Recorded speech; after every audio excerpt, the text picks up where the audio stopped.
என் அன்பு குழந்தையே, உன்னை தேடி உன் அன்னை நான் வந்திருக்கின்றேன். என் குழந்தையே, உன் வாழ்க்கையில் வழிகள் மட்டுமே இருக்கின்றது என்று ஏங்கிக் கொண்டிருக்கின்றாய்.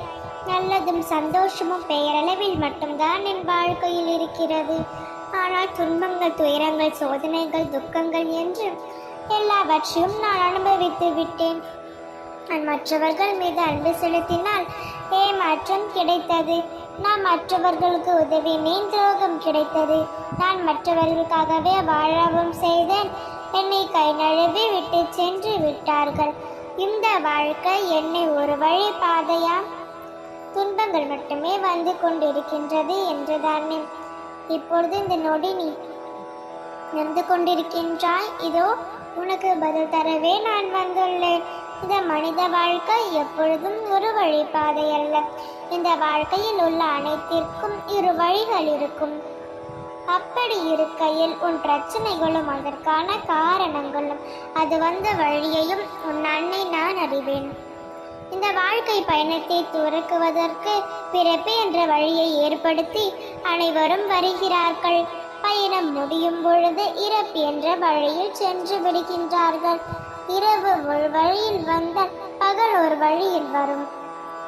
அப்படித்தான் குழந்தையே, உனது வாழ்க்கையில் இருக்கும் பிரச்சனைகளும் ஒரு வழியில் பிரச்சனைகள் வந்தால் மறு வழியில் சென்றுதானே ஆக வேண்டும். இங்கு எதுவும் நிலைத்திருக்க போவதில்லை, நிரந்தரமும் இல்லை என்று நீயே அறிவாய் அல்லவா? அப்படி இருக்கையில் வந்து போகும் பிரச்சனைகளுக்காக உனது பொக்கிஷமான நேரத்தை துளைத்து கொண்டிருக்கின்றாய். துன்பம் வருவதற்கு ஒரு வழி இருந்தால் இன்பம் வருவதற்கும் ஒரு வழி இருக்கும். அந்த வழியை தேடி கண்டுபிடிப்பதில்தான் இந்த வாழ்க்கையின் விளையாட்டு. இந்த விளையாட்டில் ஒளிந்திருக்கும் ஒவ்வொன்றை நீ கண்டுபிடித்தே ஆக வேண்டும்.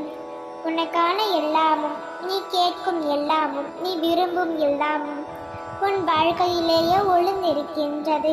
அதை நீ தேடி கண்டுபிடிப்பது மட்டுமே உன்னுடைய பணி. அதற்கு உனக்கு உதவுவதற்காகவும் ஒரு சில துணுக்குகளை அவ்வப்போது உனக்கு சொல்வதற்காகவும் உன் அன்னை உன்னுடனே பயணித்துக் கொண்டிருக்கின்றேன். நாம் உன்னுடனே இருக்கும் பொழுது நீ அதற்கும் கலங்காது. உன் துன்பங்களை எல்லாம் துரத்தி அடித்து விரைவில் உன் வாழ்க்கையில் இன்பம் காண செய்வேன்.